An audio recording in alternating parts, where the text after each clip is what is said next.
Un voyage, une lecture, une prière. Le voyage le plus transformateur pour moi, ça reste évidemment la retraite au monastère Saint-Honorat de les Reims. J'essaie d'en faire régulièrement. Là, j'en ai fait, j'y suis allé 2 fois cette année, mais parfois je reste plusieurs années sans y aller, ce qui n'est pas une bonne chose. Mais pour moi, c'est mon lieu spirituel, comme certains, par exemple, le Mont Athos. Donc, pour moi, mon lieu spirituel sur Terre, c'est vraiment la chapelle de la Sainte Trinité au bout de l'île Saint-Honorat de les Reims. Donc ça, c'est le voyage qui, pour moi, qui est le plus fort au plan spirituel, là où je pense que je peux avoir le plus de contact avec justement l'au-delà et le divin. Ensuite, la deuxième, vous avez dit Une la- lecture. une lecture. Une lecture. Enfin, pour moi, la lecture qui m'a le plus inspiré, peut-être, c'est Antoine de Saint-Exupéry, qui est parfois assez démonétisé. On dit que c'est un philosophe pour l'enfance ou pour l'adolescence, mais en fait, pas du tout. Le Petit Prince, comme dit lui-même, n'est pas un livre pour les enfants, hein, et c'est un vrai livre mystique de très haut niveau. Saint-Exupéry a écrit aussi, en dehors de Citadelle, qui est son ouvrage posthume, un ouvrage très important, ou plutôt les 8 derniers chapitres d'un ouvrage qui sont très importants, c'est Pilote de guerre. Dans Pilote de guerre, qui est au départ un livre contre le nazisme et pour mobiliser les gens contre le nazisme pendant la guerre, il va donner, dans les 8 derniers chapitres, toute une éthique de vie non matérialiste. Il va tenter de trouver ce qu'il a tenté après avec Citadelle, mais de façon posthume, donc on ne peut pas savoir ce qu'aurait été, de fonder en quelque sorte une éthique non matérialiste au-delà des religions.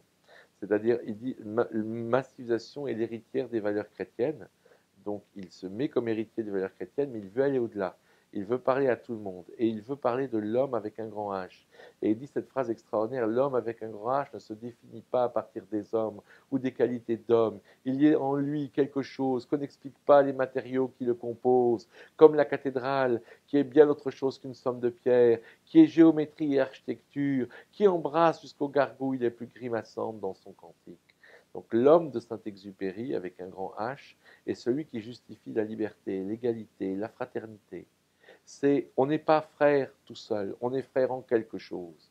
On n'est pas égaux tout seul, on est égaux en quelque chose, dit Saint-Ex dans ses 8 derniers chapitres de Pilote de guerre, et il dit l'homme était égaux, les hommes étaient égaux en Dieu, les hommes étaient frères en Dieu. Maintenant, nous devons, et je ne dis pas que c'est facile, je ne dis même pas qu'il a réussi, parce que je ne pense pas qu'on peut se passer de religion et qu'on peut se passer de Dieu, mais il essaie de définir cette idée d'un homme non matérialiste. C'est très fondamentalement contre l'humanisme. Il dit lui-même que l'humanisme a travaillé dans une direction barrée d'avance. Cet homme avec un grand H, qui est une transcendance, hein, qui n'est surtout pas la somme des hommes, mais qui est ce principe divin en quelque sorte en nous, eh bien, nous sommes égaux ou libres ou frères seulement dans cet homme. Donc, la lecture de Saint-Exupéry, Le Petit Prince, plus les 8 derniers chapitres de Pilote de guerre, plus Citadelle, et la dernière chose qu'il faut lire de lui, qui est essentielle, c'est la lettre au général X qu'il a laissée sur sa table avant de mourir et qui est extraordinaire quand il dit justement qu'il n'y a qu'un seul problème de par le monde, rendre aux hommes une signification spirituelle, faire pleuvoir sur eux quelque chose qui ressemble à un chant grégorien, redécouvrir qu'il existe une vie de l'esprit plus haute encore que la vie de l'intelligence. Voilà les derniers mots de Saint-Ex, et voilà ce qui m'anime, et voilà la lecture que vous pouvez avoir, la lettre au général X de Saint-Exupéry. Et le dernier point, c'est la prière. Eh bien, ce qui m'avait frappé un jour, j'avais vu Sœur Emmanuel chez Jacques Chancel dans une de ses grandes émissions. Il demandait quelle est la musique que vous aimez le plus. Elle avait répondu le Salve Regina des moines de Lérins.